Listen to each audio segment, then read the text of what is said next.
Ito ang Broad Stream Cast Communicators, ang naiiba at kakaibang plataporma sa digital broadcast mula Luzon, Visayas, Mindanao hanggang sa iba't ibang dako ng mundo.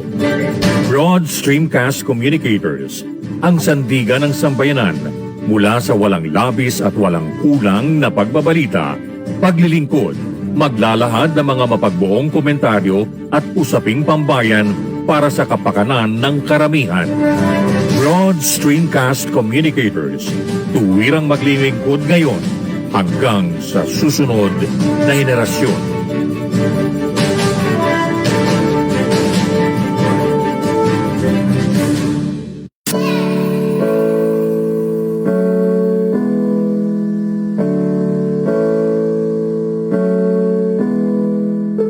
Buhay Online, Chikahan at kaalamang pangkabuhayan. Ating tunghayan, pakinggan at tuklasin ang mga pangyayari at kaganapan sa mundo ng online. Buhay Online, Chikahan at kaalamang pangkabuhayan. Alamin ang pinaka-latest trends mula sa trabaho at kung hanggang saan na ang narating ng teknolohiyang ito. At ngayon, narito na ang ating host, ang ating Techiemommy, si Jaye C. Bautista.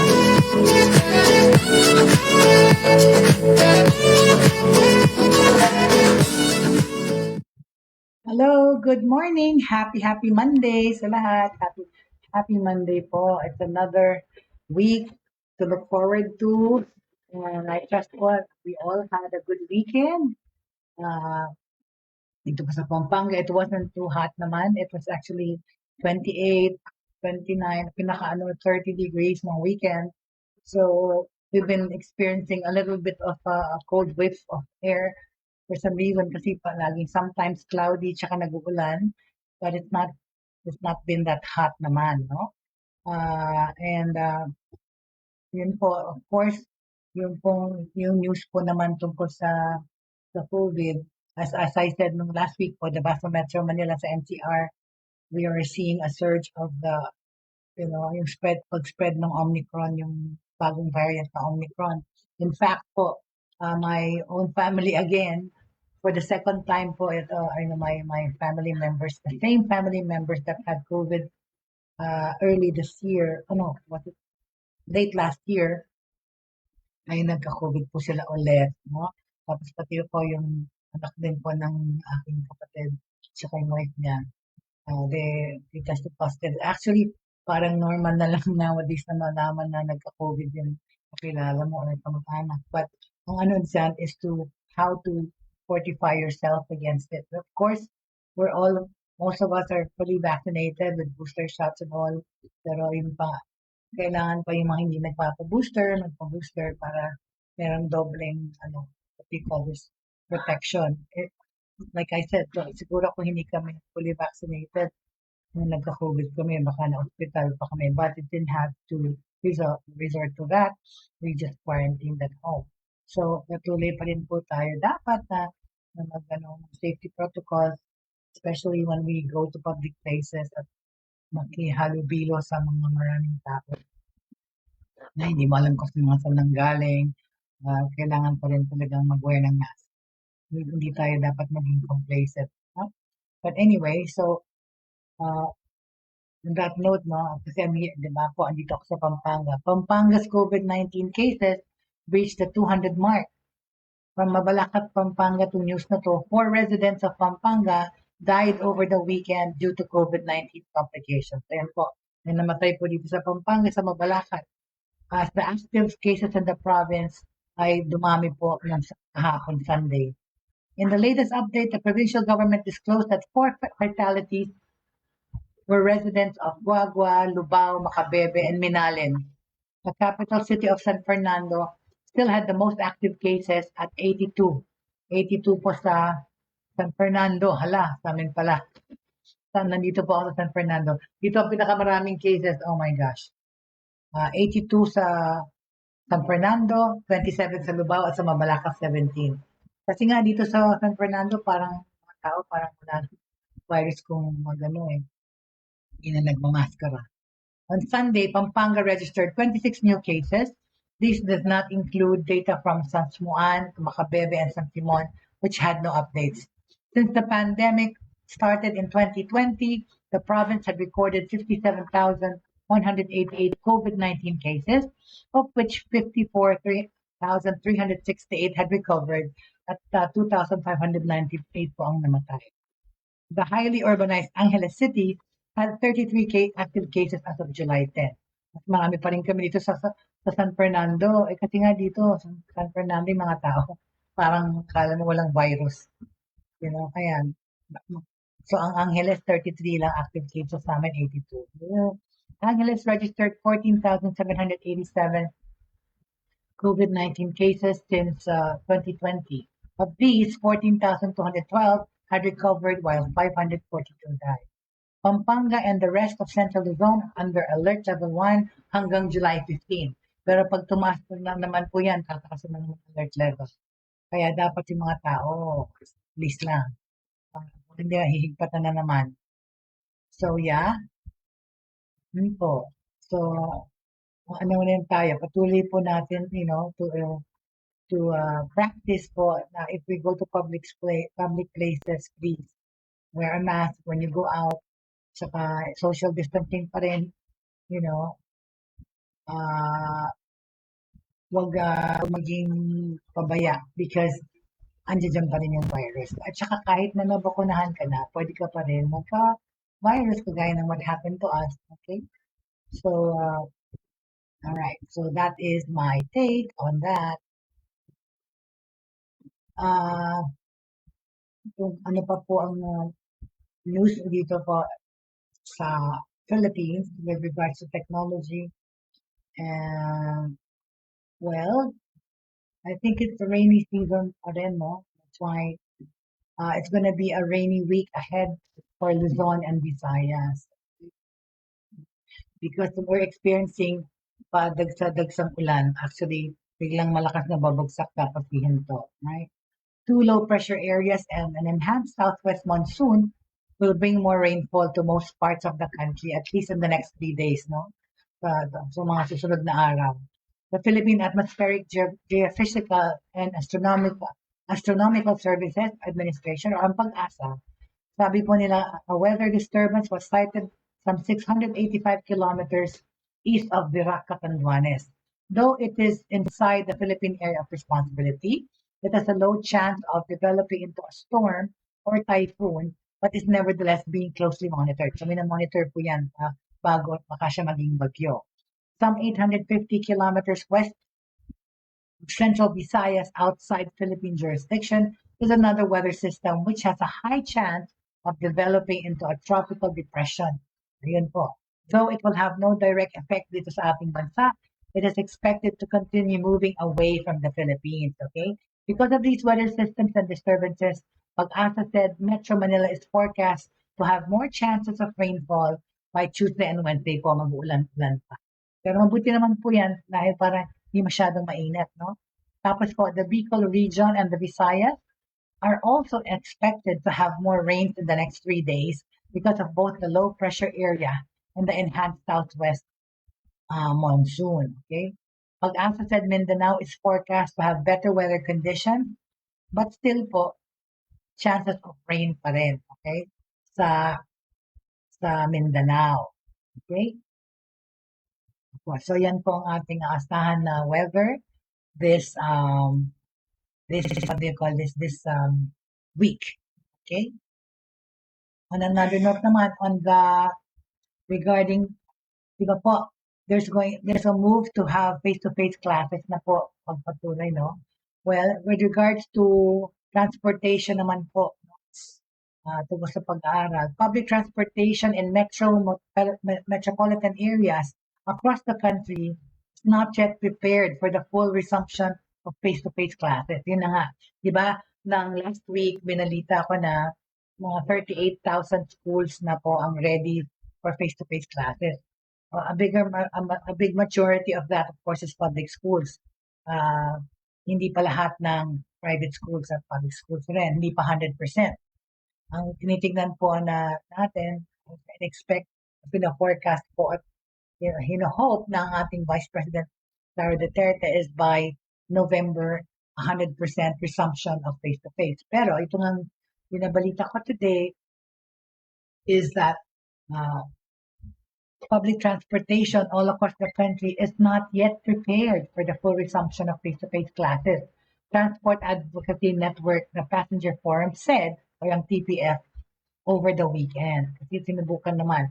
In a statement released Sunday, TPF convener Primo Mortillo said the government first needs to address the infrastructure problems before transitioning back to a full face-to-face program. See, talaga naman, yun naman talaga ang dapat.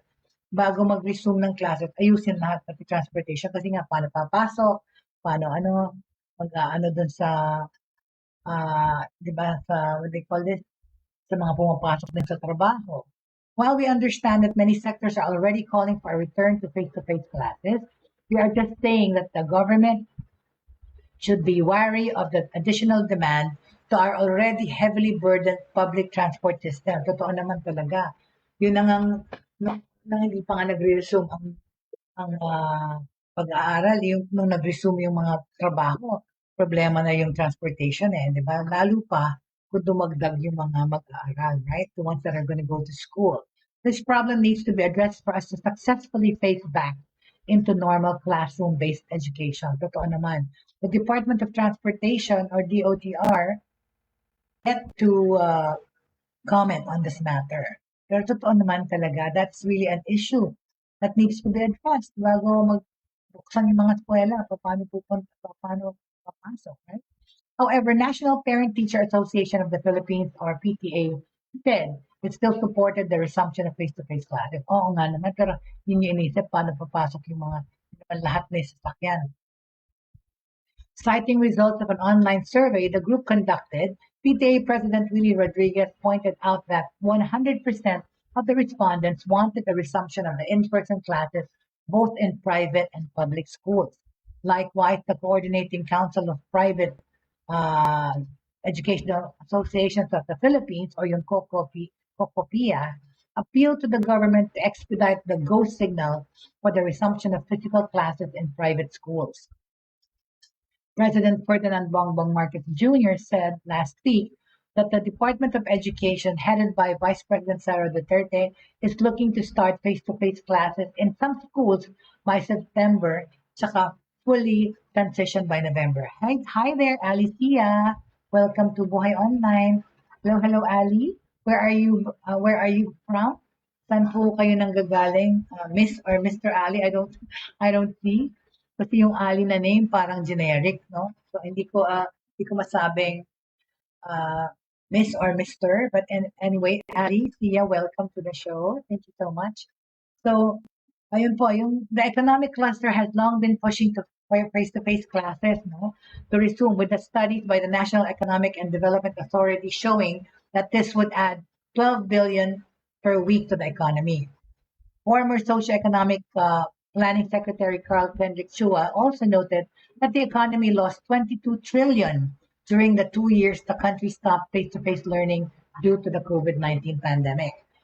TPF Murillo warned, however, that the government should at least provide some immediate relief for the commuters. Talaga naman. Dahil kahit na nga bukas na yung eskwela, bago makapasok yung mga bata, malilate, ganyan, kailangan ayusin din talaga yung transportation. One of the reasons why students and teachers want a shift to face-to-face is due to the stress they get from online classes.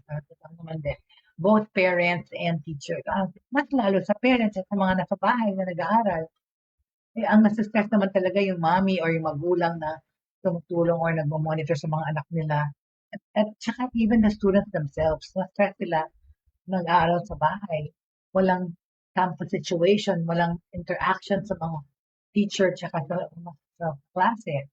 Because it's not easy also to conduct classes online because it has its disadvantages and it has also psychological effects sa mga estudyante. Aside from the traffic, commuters will also have to pay more given the jeepney fare hike. Yun pa, tumaas ang gasolina, tumaas pang pamasahe, right? So, ayan po yung mga dapat na intindihin. Right? Hmm. Okay. Okay. On another note naman, okay, so that's my take po on COVID-19 at yung face-to-face classes. Okay. Ngayon naman po, pag-usapan po, let's talk about the divorce bills that people are trying to, dito sa Pilipinas. Si Senator Robin Padilla, divorce bill meant to protect, not destroy family. Ano sabi, no? While he favors marriages that last forever, Senator Robin Padilla has filed a divorce bill. So, siya po ang nag-file, which she claims is meant to protect and not destroy the family since there are couples with irreconcilable differences. Totoo naman po ito.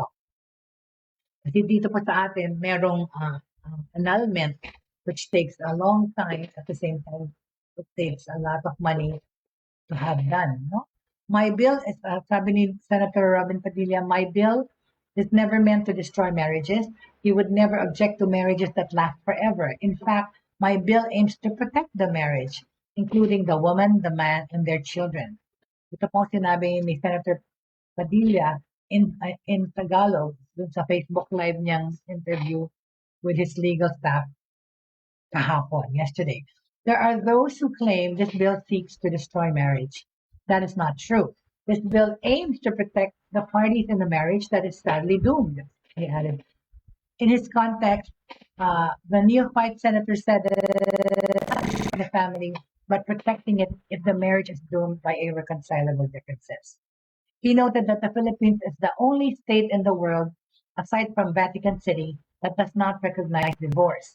Yet, a 2017 Social Welfare Studies or an SWS survey, uh, it showed that 53% of Filipinos favor divorce for couples with irreconcilable differences. So 53%. Okay. Okay. All right. Okay.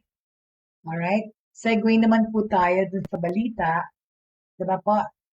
Nag-trending before early this year that si Elon Musk, the richest man in the world, the owner of Tesla, and those satellite X, those spaceships that go pinaparenta to go abroad.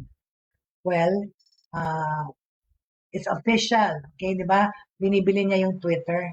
Tapos parang unang-una bumili siya ng share na 9 point something percent.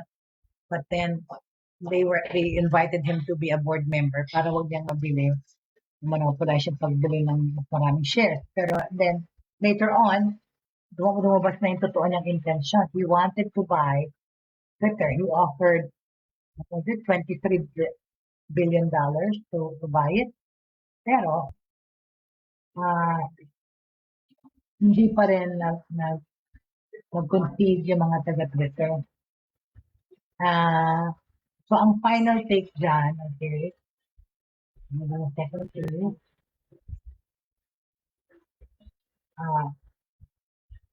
kakakaantay niya, finally, in the news today po, of course, itong kagandahan ng technology, nababalitaan natin kaagad. Well, alright, what happened was, ito, much richer Twitter deal, triggering defiant response. See, so nahalata niya na defiant yung mga empleyado or mga boss. Kasi diba, yung mga ibang empleyado nag-threaten na umalis so pagka naging binenta nila kay Elon Musk yung maraming negative and adverse reactions to his acquisition of Twitter. Pasensya na po kayo kung naiingayan dahil may nagwe-welding dito. May nagwe-welding. But anyway, so ang balita dyan is he finally gave up. Okay? He finally gave up. Yep. Kasi antay siya na antay sa desisyon. Finally, hindi na pinagbigyan. Right?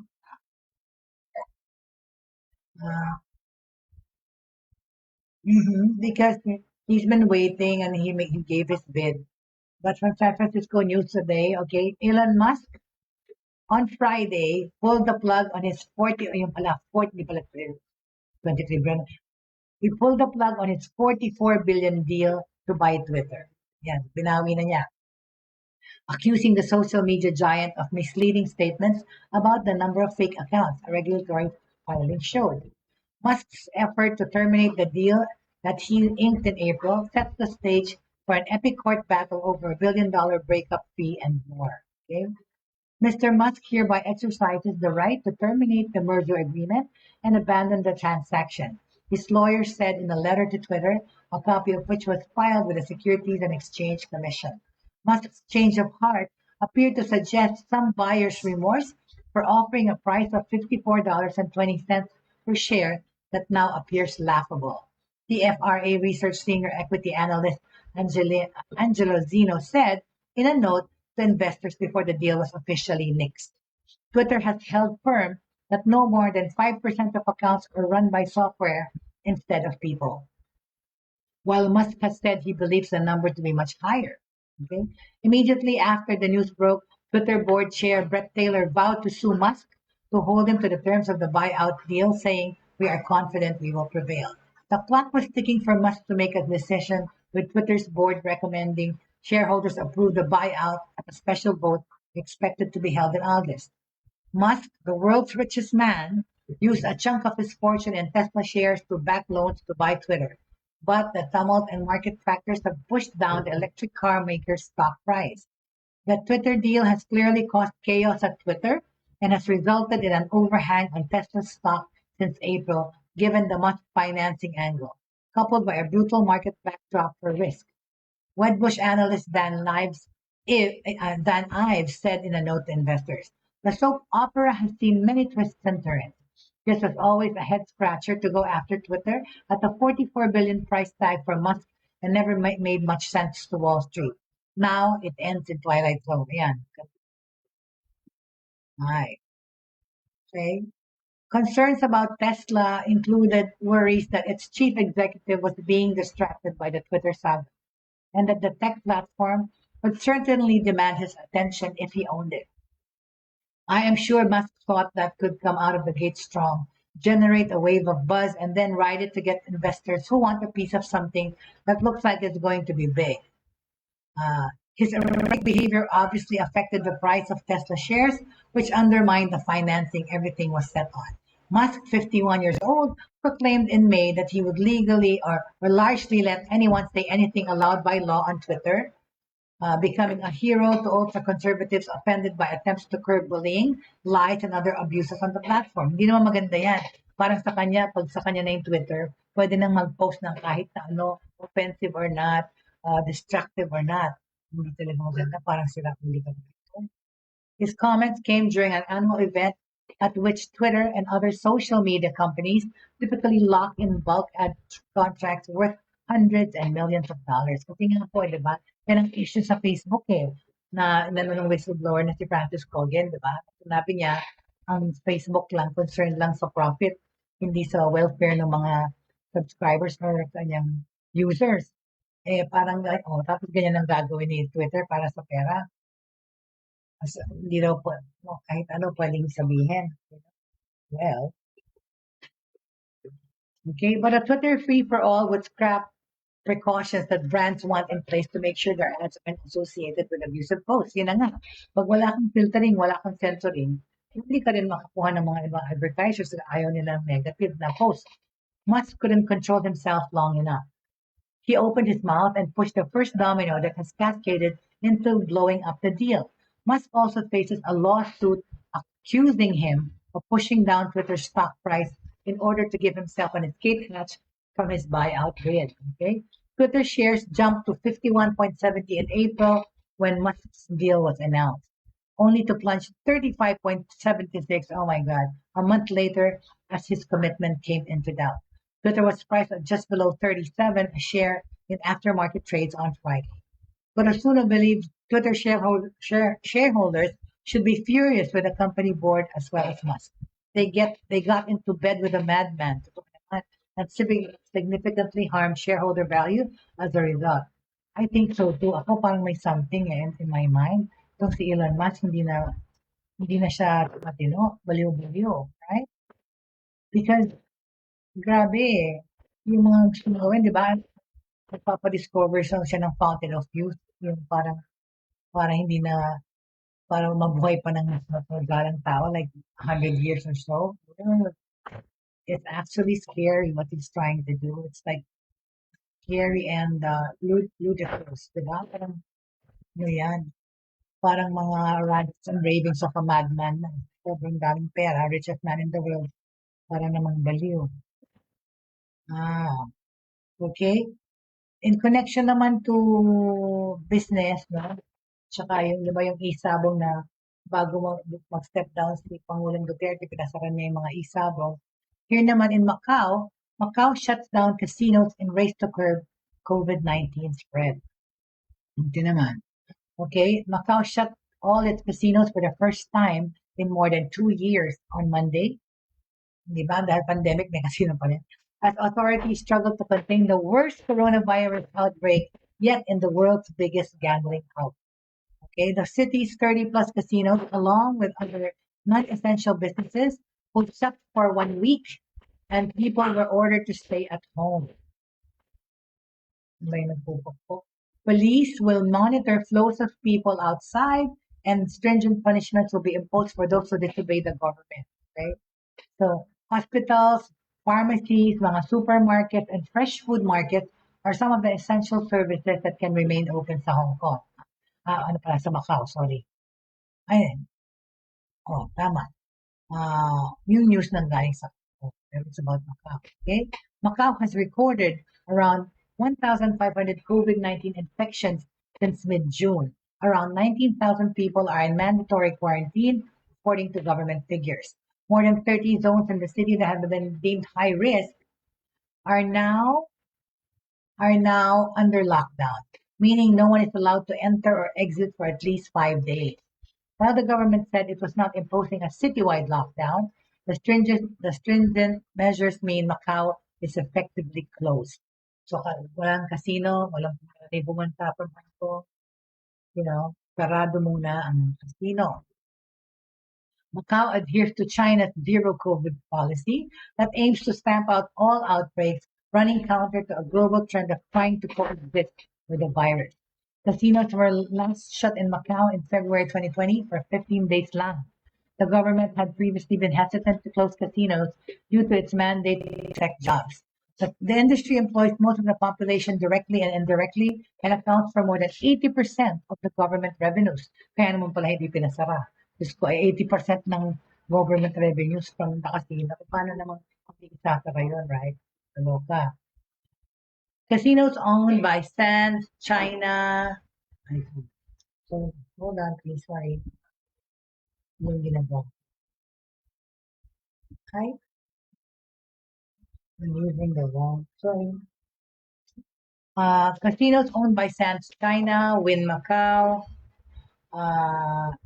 XAM Holdings, Galaxy Entertainment, right?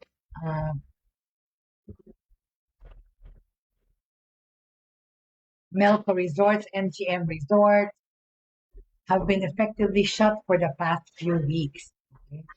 Shutdown po sila for the past few weeks. Essential na. Ayos ko lang po itong ating mga wiring. Okay, it has been shut down for weeks. With no gamblers and minimal staffing as per government requirements for people to work from home. Eh, syempre, yung mga casino workers, paano siya mag-work from home? Ang casino sa home.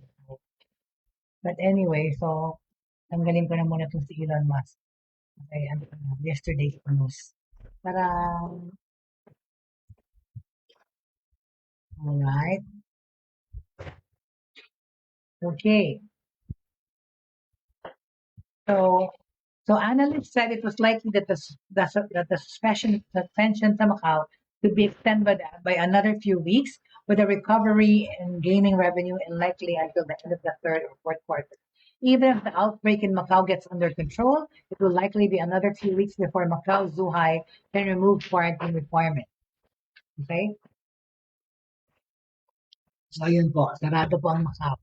So yung mga taga Hong Kong na balak mag-casino, Wala ng casino for now. Okay? Walang casino for now. Alright? Okay. Haha. Alright. Okay. So, on the next, ano naman po, with regards to, okay, we tackled education po, no? Kung ano yung mangyayari, developments sa face-to-face. Of course, inaantay po yung pagiging ready ng mga lahat ng eskwela.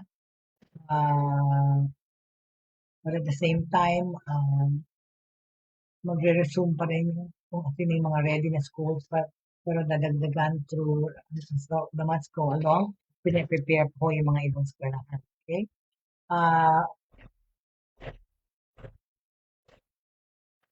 I already talked about sa Metro Manila. Gusto niya malaman kung ano yung tayo sa Metro Manila. Well, as far as Metro Manila is concerned, COVID-19 positivity rate jumped to 10.9%, hike recorded in 18 other areas, okay? 18 other areas nationwide likewise recorded an increased positivity rate as of noong July 9.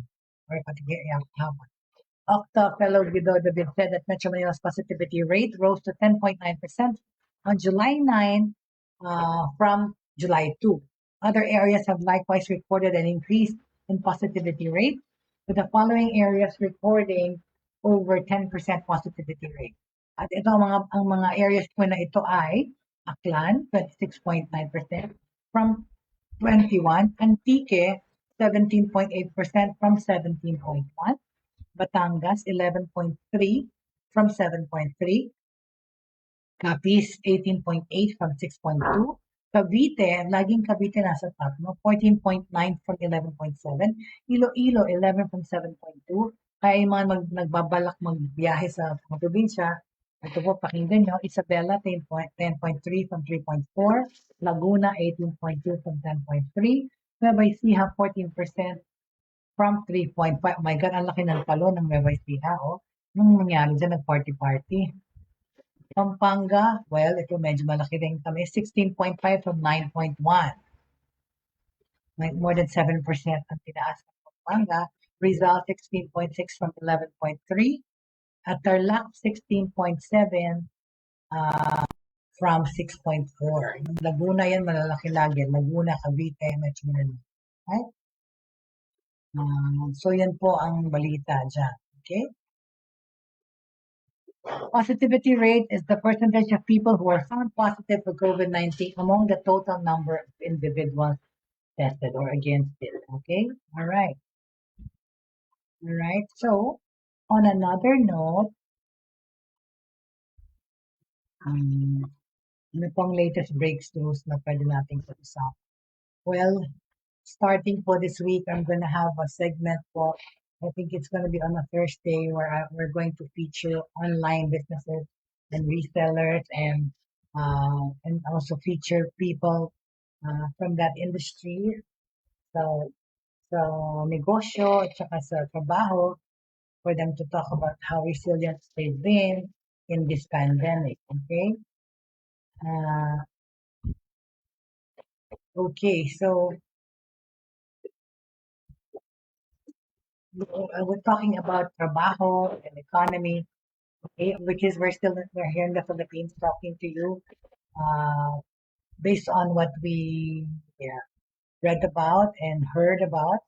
Thank God for technology, we're able to know things that happened, the current events as it happens. Okay, sabi nila 46% of Filipinos or mga Pinoy see the Philippine economy improving in the next 12 months. Di ba magandang balita? Marinig, right?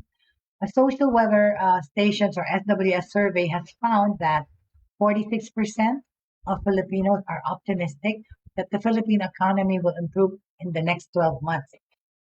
Sana naman po, no? Na nga, dito lang sa Pampanga, nag-uuspongan ang mga bagong negosyo or nagbubukas ng mga dating negosyo.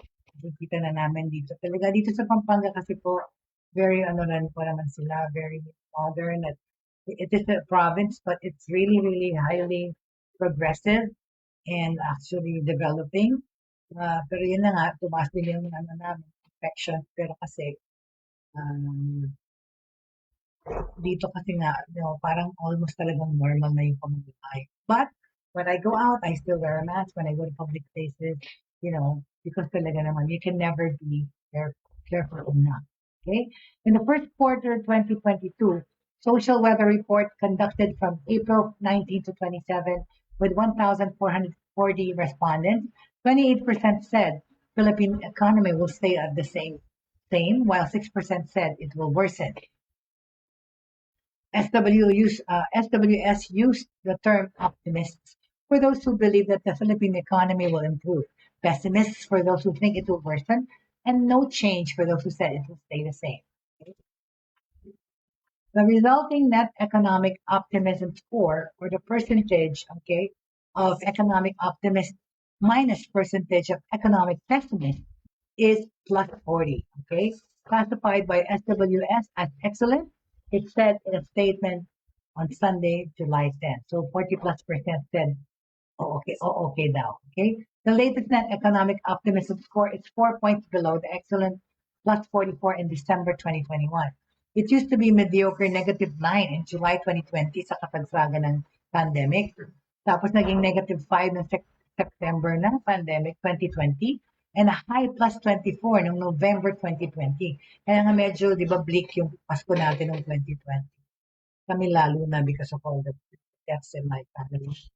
During the first year of the COVID-19 pandemic, talagang medyo malungkot yan at saka very memorable as far as situations are concerned, even lockdowns, di ba? Nag-lockdown ng Pilipinas, the longest lockdown. It pointed out that the 4-point decline in the national net economic optimism score from December 2021 to April 2022 is due to slight decreases in all areas except in the Visayas. Okay?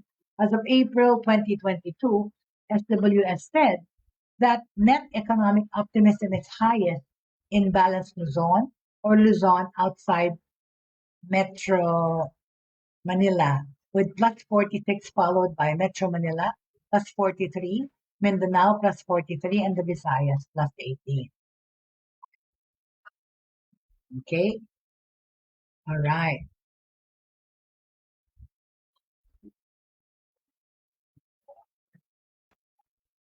Okay.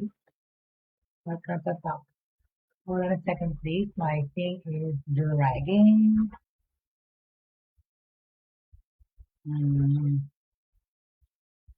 So, doon sa mga nagtatanong ng latest tungkol sa breakthroughs sa technology, okay? Sandali pa lang, manipit ang hahangin ng computer.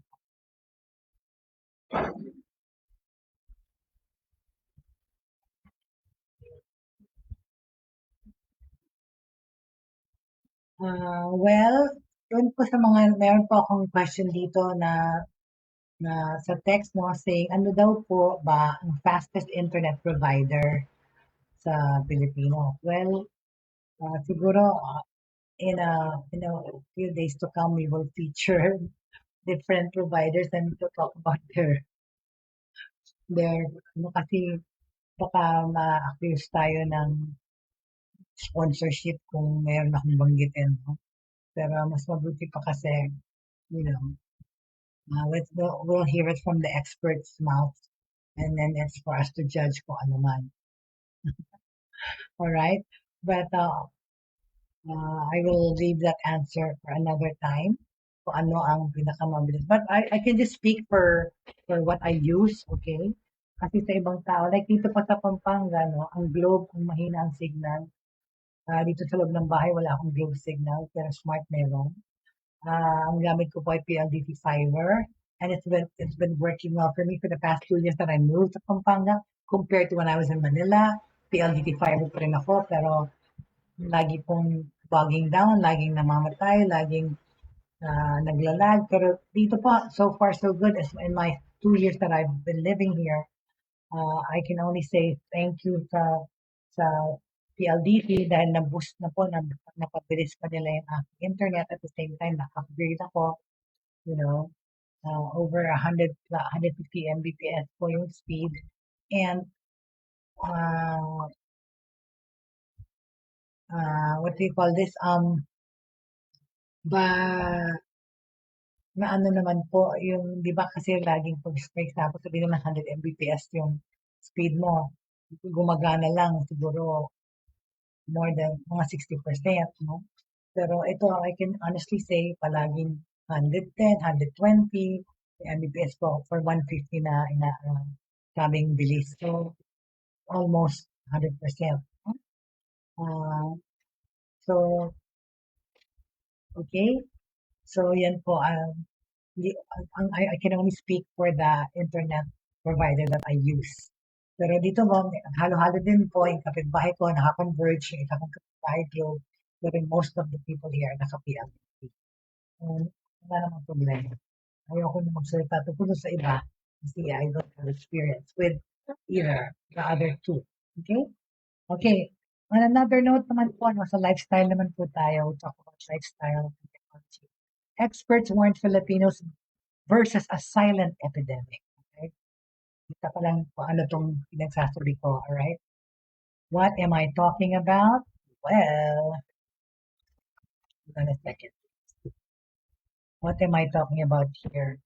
The silent epidemic that is happening. It's been happening, around the world for the longest time. Okay? Oops! Ano ba yan nangyari?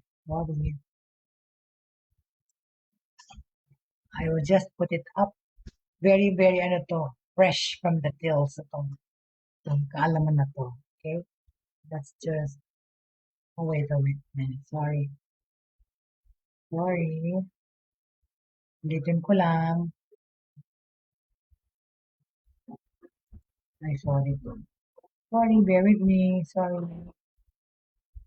I want you to look at this as I talk about it para maisip nyo kung ano yung ginagawa nyong tama o mali. Okay?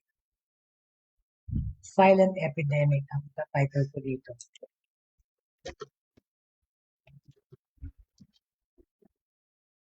Alright. Just bear with me. Kukunin ko lang. Ito na po.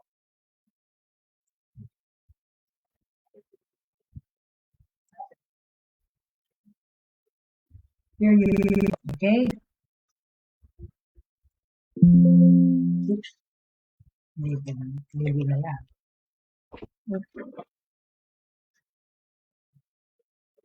There you go. Okay, alright. Let's talk about the silent epidemic. Experts warn Filipinos versus the silent epidemic. I think alam niyo na, magkakaroon na kayo ng clue kung ano itong ibig kong sabihin. Right? Well, oops. Sorry. Ayan.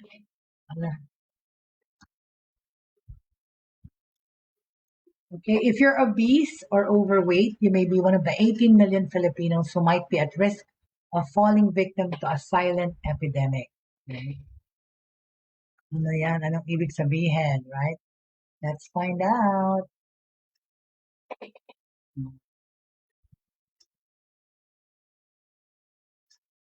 Experts warn Filipinos to take note of non-alcoholic fatty liver disease or NAFLD. Okay?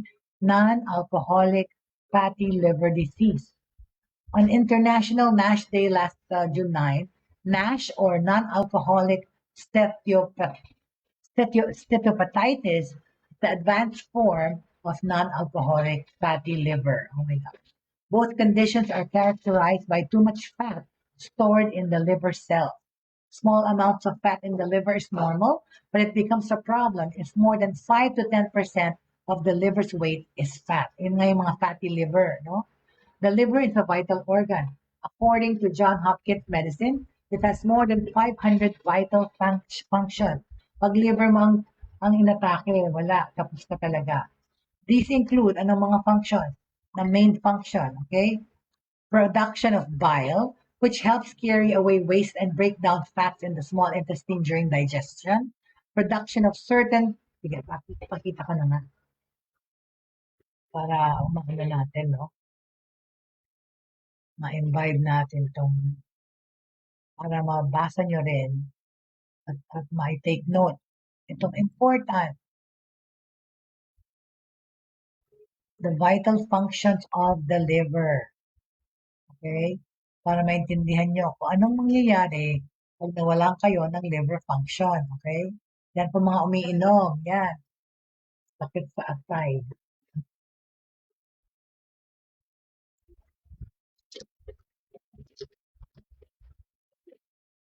Okay. So again, kunin ko ulit yung picture. Okay?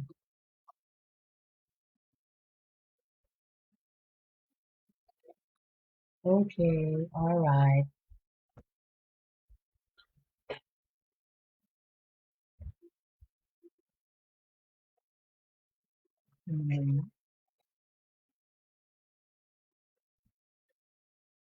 Ano ba yung sinabi natin?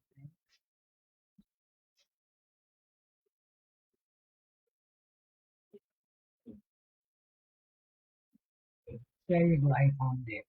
Thank you. Okay, there you go. Here it is. Ayan po. Okay? Nasa ulo ko. Right? The vital functions of the liver. Okay?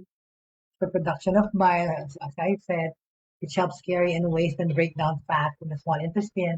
Production of certain proteins for blood plasma.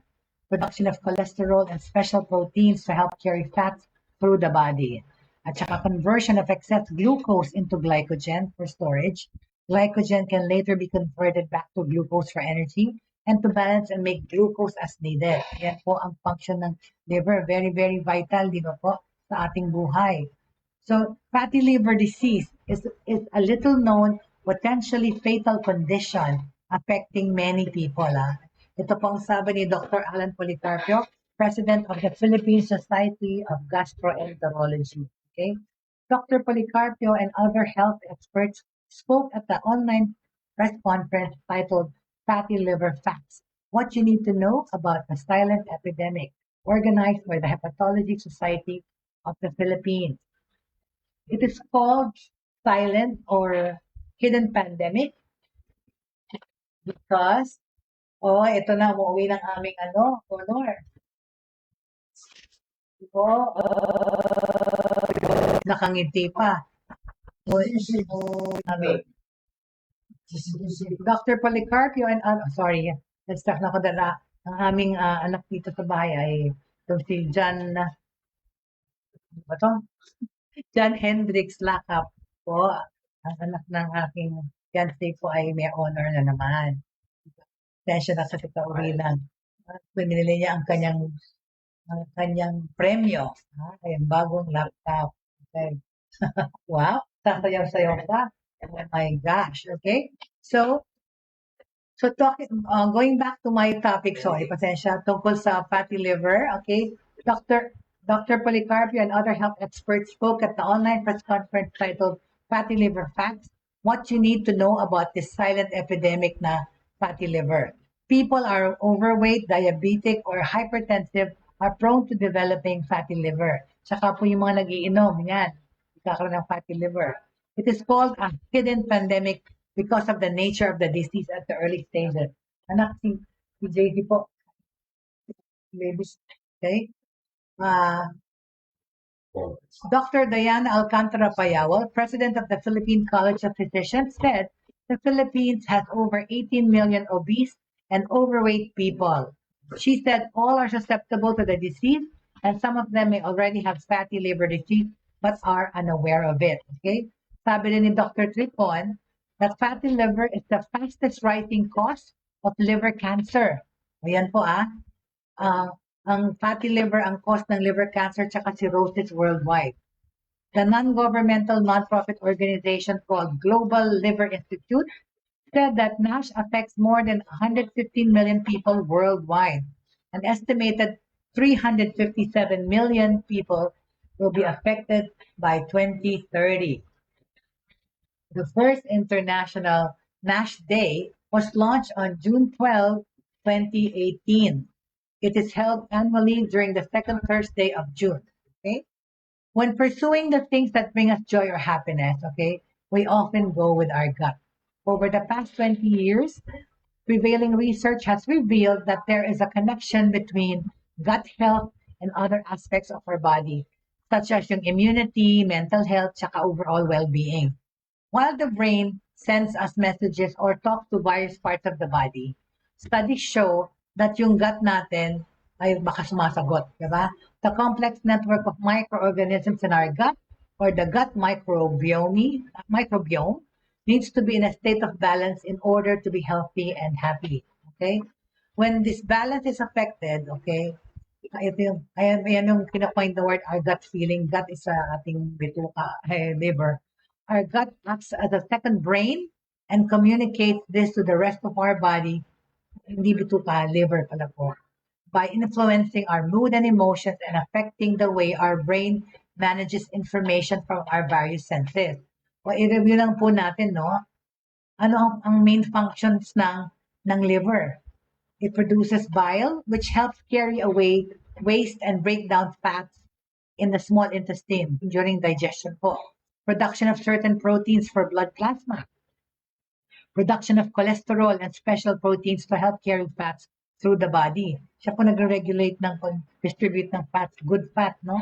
Conversion of excess glucose into glycogen for storage. Glycogen can later be converted back to glucose for energy and to balance and make glucose as needed. So ayan po mga importanteng function ng liver natin, kaya dapat alagaan. So yung fatty liver po yan, nag-result to cancer, di ba? When this balance is affected, our gut acts as a second brain and communicates to the rest of our body by influencing our mood, emotions, and affecting the way our brain manages information from our various senses. Okay? That's why some researchers think that gut health can be linked to anxiety, depression, fatigue, and chronic pain, among other health issues. The chronic stress and anxiety then affect our gut even more, leading to belly pain, constipation, diarrhea, and even liver problems. Okay? Ang giging vicious cycle po ito that can be stopped when we are more proactive in caring for our liver health. The best way to keep our gut healthy, okay, paano po, is by drinking a lot of wet water. Of course, ang tubig pala talaga lagi, pang detox at pag cleanse, at saka having a good diet. Okay, yun po. Avoid diets that are high on sugar and processed foods. Oh my God, yan po ng fatty liver tsaka cancer, yung sugar. So avoid foods that are high on sugar and processed foods, as these can lessen the good bacteria in our gut. Okay, the good bacteria found in our gut not only helps our digestion, but this is also positively affecting our mental health and physical health. So yan po, nakakonekta po yung pagka na healthy gut natin, ang healthy tiyan, ang healthy mga laman loob dito sa ating gut, ating stomach, nakakatulong po yan sa ating mental health at physical health, obviously. So, physical health, number one. Include more fiber-rich foods, okay? Kumain po kayo ng fiber-rich foods. Mag-incorporate kayo ng fiber-rich foods sa inyong diet, okay? Such as fresh fruits and vegetables, fermented or pickled foods and drinks. Na ibig sabihin ng fermented, yung mga pickled, ganyan, yung parang atsara, di ba? Kimchi, sauerkraut, yogurt, yan. Kasi it contains probiotics. So, bibili na ako ngayon ng yogurt. So, it contains probiotics. Also help to keep your digestive system healthy and restore good food in the bacteria. JC. Okay? Another way to keep your gut healthy is to act quickly when you have problems, okay? By being proactive. At the sign of problems such as lower abdominal pain or kung humihilab yung tiyan nyo, or pag nafe-feel nyo na may naiipit or there's something making tusok sa inyong belly area. Pag merong kirot, hyacinth, nebule, bromide, or ayan, buscopan. Okay. Pwede kayong uminom ng buscopan. Ito po ang to-go aid that provides relief within 15 minutes. Ayan pala eh, ang bilingan ng buscopan. For problems such as, so ayun po, at the sign, kailangan pong makita natin yung makinig tayo sa mga simptomas ng fatty liver or by acknowledging the signs. Yun nga, pag sumihilab ang tiyan nyo, inom kayo ng buscopan. For problems such as constipation, not being able to relieve yourself for 2 to 3 days, dulcolax pwede, or provides the healthy bowel movement that you need, pang laxative yun. You can also avoid such issues by being proactive and including probiotics in your regular routine. Yan na nga, pagkain ng more fiber. This increases the resilience of the gut and help with gut immunity. Okay. Ersiflora Kidney is the most recommended probiotic as it restores and strengthens, okay, gut health and was uniquely made to ensure it delivers the protection that you need. Okay. As we age kasi po, habang tayo tumatanda in our lifestyle changes, we may often neglect our liver, causing us to feel sluggish and unhealthy. Okay. Support your liver's daily functions. Okay. So, marami pong ibang gamot dyan na pwede or mga supplement. Phospholipids or essential. Yan po yung mga kailangan nyo. At saka, ang importante lang po, uminom ng maraming tubig at maglagay ng fiber sa inyong diet. Okay? Very good. Thank you so much for joining me today. Today po, mas nag-focus po tayo sa health and how and we got, of course, information and tips on how to improve our liver health, our gut health. Thank you so much po sa nagsulat ng kaalaman na yan. Okay. Kathleen A. Lemet ng PhilippineStar.com. Thank you so much po for joining me today. And for those who want to suggest topics and resource people to be featured in the show, mayaman din po lamang na i-message niyo po ako sa Messenger, J Bautista, or in my Facebook, through my Facebook account, JP Bautista, or email me at techiemommy@gmail.com at techiemommy@gmail.com para po mapagbigyan po ang inyong mga requests. Okay, and of course we are in YouTube. Those past episodes may be viewed in YouTube, the Broad Stream Cast Communicators page. Like and subscribe po. Maraming salamat po joining me on a Monday. Happy Monday po, and we look forward to a good and productive week ahead of us. And of course, thank you so much to the ones that came and joined me today. Maraming salamat. At the end of the day, 3 things should remain. Huwag kalimutan: faith, pananampalataya, hope, pag-asa, and love for everyone.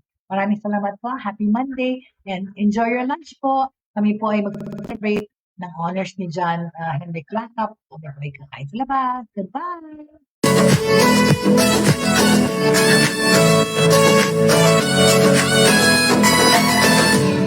Inyong natunghayan at napakinggan ang mga makabagong pamamaraan sa mundo ng online sa pamamagitan pa rin